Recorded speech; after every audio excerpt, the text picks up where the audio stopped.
Hey everyone, welcome back to Installation 00 and another installment of 10 Facts, where I give you 10 things that you may or may not have known about certain things in Halo. Today we're focusing in on 10 things you might or might not know about the Master Chief himself. Stay tuned for fact number 10, as it's a very interesting thought experiment and something I might do an entire video on. But in the meantime, we've got 9 other facts that we need to look at, so let's get this going.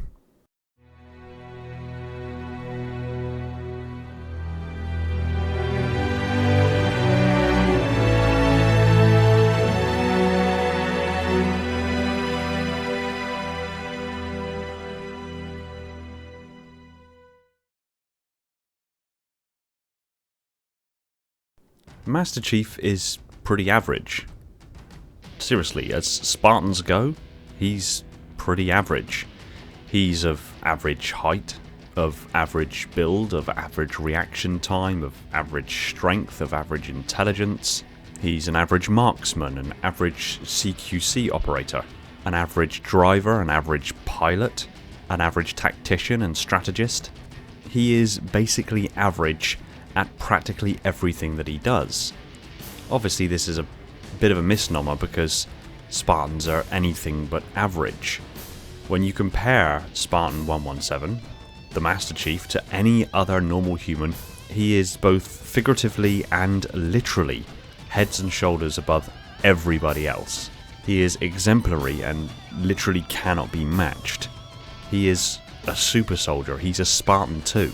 His potential on the battlefield being practically unlimited.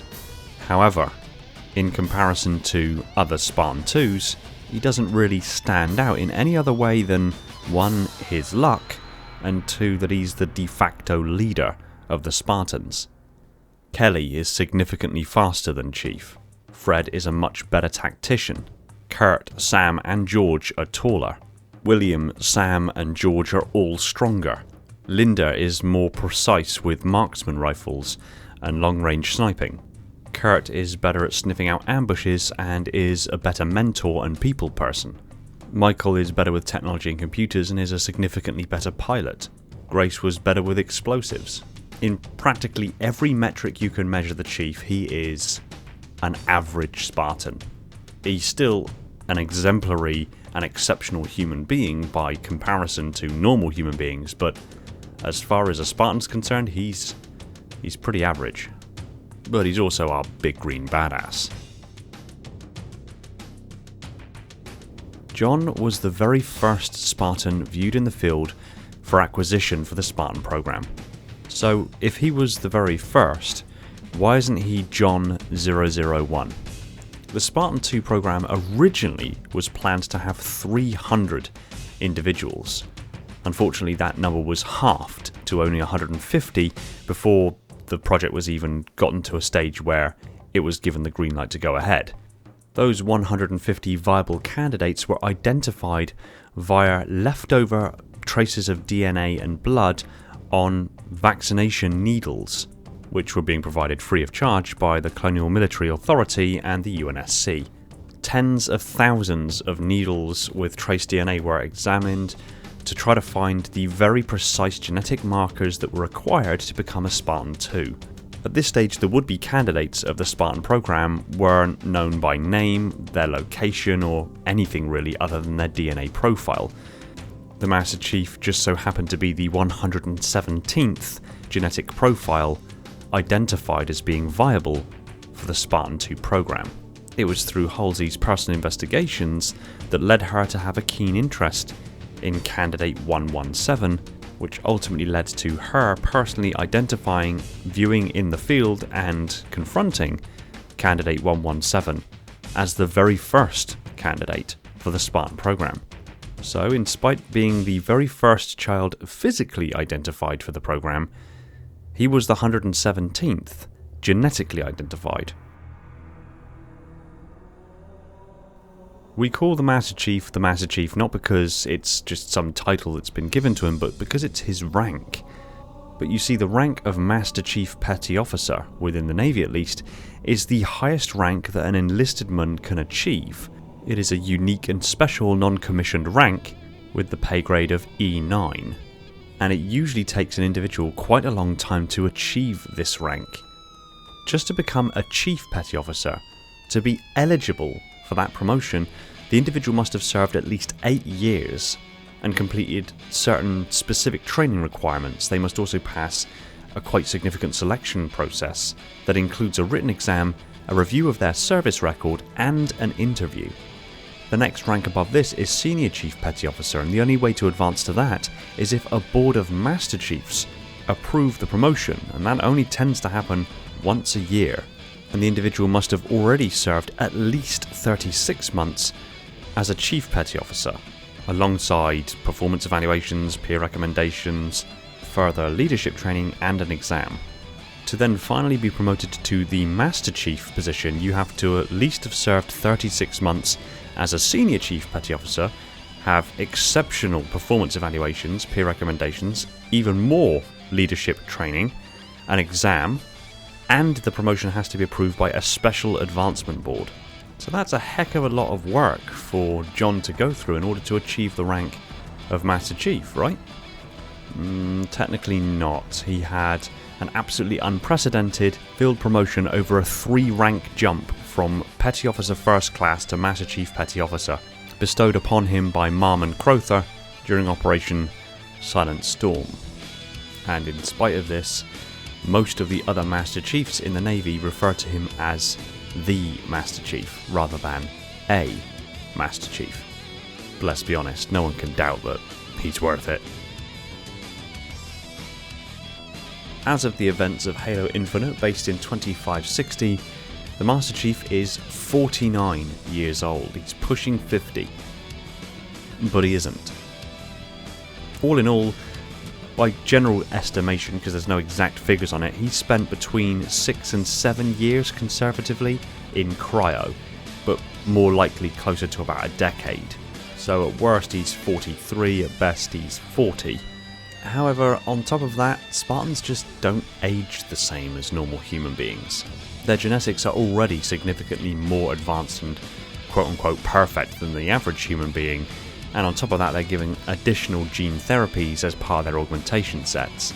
I've done videos on this before, specifically looking at the Spartan 4s, but retroactively applying that somewhat to the Spartan 2s and 3s respectively, because they likely saw the same genetic alterations and enhancements that the Spartan 4s saw. I'll put a link in the description for that video, but all in all, the punchline is this. Chief could live to be around 450 years old.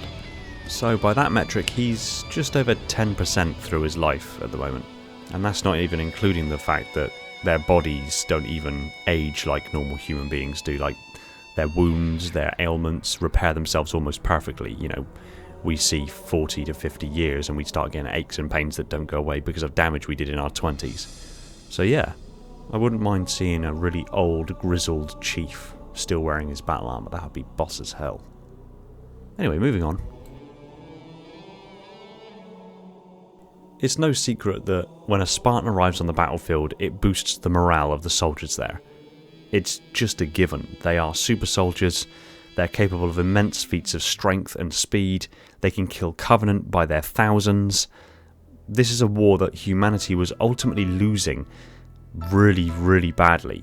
And yet when a Spartan strode onto the battlefield, the odds practically always tipped in their favour until such time as the Covenant realised that those odds had tipped in their favour and then extracted, pulled back to space and then orbitally bombarded the planet. But all in all, the reality is that when a Spartan enters the battlefield, they win. That's really the long and short of it. So wherever Chief goes, he inspires people. And particularly the Chief, because he's somewhat become the quote-unquote poster boy of the Spartan program. He is the most famous Spartan. He's got the most accomplished service record. He's got the most kill count and has achieved a status almost legendary or mythical amongst the armed forces and civilians alike. And he does it so effortlessly. Just his physicality, his stoicism, and the few words he speaks are enough to muster courage from even the most despairing of battle-fatigued soldiers. Indeed, even Captain Lasky, before he was even a captain, when he was still in officer training, was considering completely leaving the UNSC entirely and going to do something else. He really wasn't invested in the idea of military service at all. The Covenant invading the world that his academy was on kind of put a stop to him leaving the UNSC. And then Chief arrived on the battlefield. And in spite of all of his misgivings, in spite of all of his woes, his concerns, and his anxieties surrounding his service, indeed, even including the fact that he reacts extraordinarily negatively to the process of cryogenic freezing, to the point that it's actually life-threatening. He's deathly allergic to the chemicals they use to stop the body from developing too large of ice crystals within the body that would ultimately make the body irrevivable. So he even has legitimate medical reasons as to why he perhaps shouldn't be in the UNSC. And yet, even after all of that, the Master Chief spoke 3 words to Lasky. And those 3 words made him completely change his mind and dedicate his entire life to military service, eventually culminating in him being the captain of the single most advanced warship humanity had ever created. Master Chief might not even be a Master Chief. Again, I've made a video on this before, but in case you weren't aware, at the very end of Halo 3, we see a memorial built in Voy memorializing those who had died in service of humanity during the Human Covenant War. This was the point when Chief was actually still drifting through space somewhere in the galaxy after the Forward Unto Dawn had been severed in half by the portal collapsing. So he was suspected dead, but of course Spartans can only be listed as missing in action. Into the surface of the memorial are the numbers 117 crudely scratched into its surface, with a rank insignia attached directly next to it. But the rank insignia is not that of a Master Chief Petty Officer. It bears 3 golden stars, which means this is actually the rank of Master Chief Petty Officer of the Navy, a position that only one individual can occupy at any given time in the Navy, whereby in comparison there can be numerous Master Chiefs. This may have been just a mistake. It may indeed have been a posthumous promotion to the rank of Master Chief Petty Officer of the Navy as a final honorary to the Master Chief. Or he could actually genuinely be a Master Chief Petty Officer of the Navy. He may be the Master Chief Petty Officer of the Navy. And that would also explain then why other Master Chiefs refer to him as the Master Chief rather than a Master Chief. Not just because of his reputation and his accomplishments, but because he is actually the one and the only Master Chief Petty Officer of the Navy. It would make sense. Spartans are super soldiers to the nth degree. They are impossibly brave and courageous in the face of adversity, and they will willingly run towards gunfire, towards nearly impossible odds, and yet they'll come out of it alive time and time again. Chief is no exception to this, but they're not robots. They do feel emotions. And one emotion that perhaps you wouldn't expect the Master Chief to feel is fear. There isn't much that the Master Chief encounters on a day-to-day basis as a Spartan 2 super soldier that makes him scared. But one thing that shook him to his core, was the Flood. When he first encountered the Flood on Installation 04, he was, quite rightly, terrified. However, due to his Spartan training, due to the methods of which they went about being able to acknowledge an emotion or a feeling, including pain, and then just push it aside and ignore it entirely and get on with the task at hand, due to these exact traits, he was able to allow the fear to bubble up inside of him, acknowledge its presence, and then shunned it aside, and then went about blowing the Flood to all holy hell.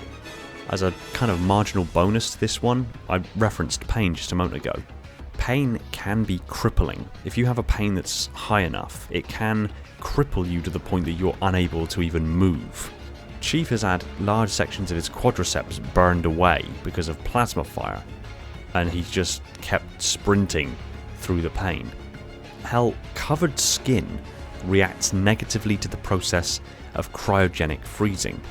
In the lore, you enter the cryopods naked, and there have been a few isolated occasions where an individual has gotten into a cryopod still wearing, say, a bandage, and when they've woken up from their cryo storage, the skin beneath is raw and blistered and cracked and immensely painful. In Halo CE, the Master Chief climbs out of a cryopod wearing a full suit of Mjolnir-powered assault armor, and it is detailed quite clearly in the book The Flood that his entire body was basically on fire. Every inch of his skin was painful, which means that really for the majority of the fight on Installation 04, Chief's entire body was raw, blistered and cracked. Yet he didn't complain once, he just got on and fought, which, to be honest, that level of fortitude is epic. It's inspiring. For nearly a month, the Master Chief was actually believed to be the last Spartan 2. During the fall of Reach, all Spartans were recalled to Reach to defend the planet. Reach was the military fortress of the UNSC and was on Earth's doorstep, so it was an extraordinarily high priority target. Every known Spartan, with the exception of Grey Team, were recalled to Reach to defend her. On August 29th, 2552, Reach fell, and a full evacuation took place of the planet. All forces pulled out and left, obeying the Cole Protocol on random slipspace vectors. And of all of those ships that were leaving the planet, only one had a Spartan on board. Tell a lie, technically had 2 Spartans on board. The Pillar of Autumn. It had the Master Chief, John 117, and a clinically dead Linda. All remaining Spartans were on Reach during its bombardment, and given previous experience on just how comprehensively the Covenant can glass a planet and how unsurvivable that process is, it was assumed that every single Spartan on the planet had been killed. Then, ultimately including Linda, who was clinically dead aboard the Pillar of Autumn, the only surviving and operationally active Spartan left was the Master Chief Petty Officer John 117.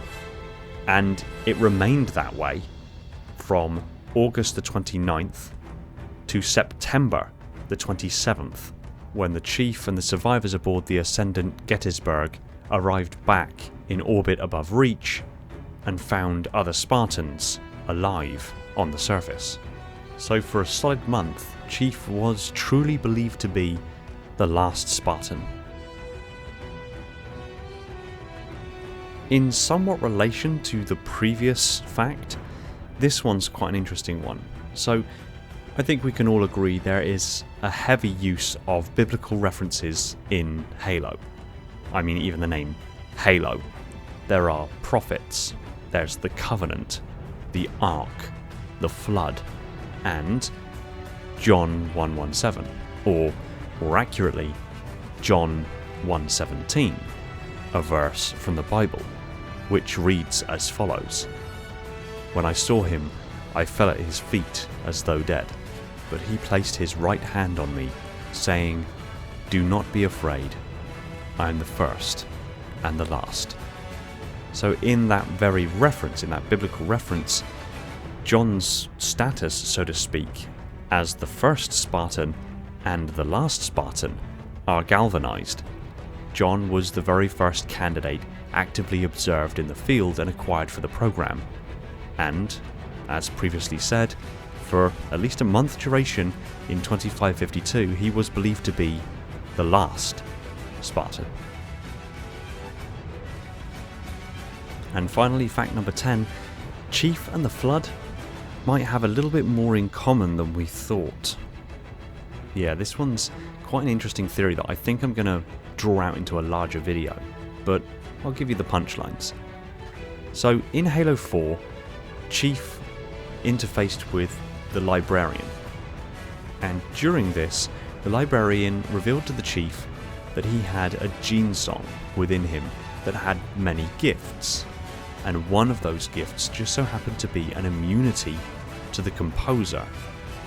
Now, the Composer is a device that, when fires, converts biological entities into digital essence, and at least when it was first implemented, the only individual in existence that had an immunity to the Composer was the Erdidact. He mutated himself to achieve an immunity to the Composer in a desperate attempt to find an immunity to the Flood, but failed. The Librarian evidently wove this interesting innovation into the gene songs of her special population of ancient humans that eventually evolved through the ages and culminated in the Chief. And upon activation, Chief's gene song was awoken and he gained an immunity to the Composer. Okay, but how does that mean that he and the Flood have more in common? Well, the Composer is believed to be a primary functioning component of the Halo arrays, as it's one of the few devices that the Foreigners use that harness neural physics, a technological innovation mastered by the Precursors, to the point that they didn't even fully understand how the Composers worked, just that they did. And the Halo's effect targets neural physics. We know this because when the Halos fired, they destroyed the Domain, a neural physical construct, and every Precursor relic in the galaxy, because they were all neural physical as well. However, we can harken back to those words spoken by Cortana in Halo CE. Halo doesn't kill Flood, it kills their food. Humans, Covenant, whatever. We're all equally edible. The only way to stop the Flood is to starve them to death. And that's exactly what Halo is designed to do. Wipe the galaxy clean of all sentient life. You don't believe me? Ask him. The Halos don't destroy the Flood, they destroy their food. The firing of the array doesn't kill the Flood, but it does wipe out all sentient life in the galaxy, which means it targets neurophysical constructs for sentient life, which means the only beings that could live through the effects of a Halo are beings like the Flood, and the Flood are corrupted Precursors, and the Precursors were trans-sentient. This is the hypothetical summit of the technological achievement tiers as highlighted and outlined by the Foreigners. The Foreigners themselves were Tier 1, and they believed the Precursors to be Tier 0, trans-sentient. So if the Flood survived the firing of a Halo, and the Halo's firing is governed by the Composer, and the Chief has an immunity to the Composer, he may also have an immunity to the Halos. And if he has an immunity to the Halos, Master Chief is the first human in existence to achieve transcendence. And one last little bonus fact for you before we wrap this video up. Chief is seemingly going to die at some point before 2590. Now, maybe he won't actually die but just go missing like he did at the end of Halo 3 for a prolonged period of time. That's entirely possible.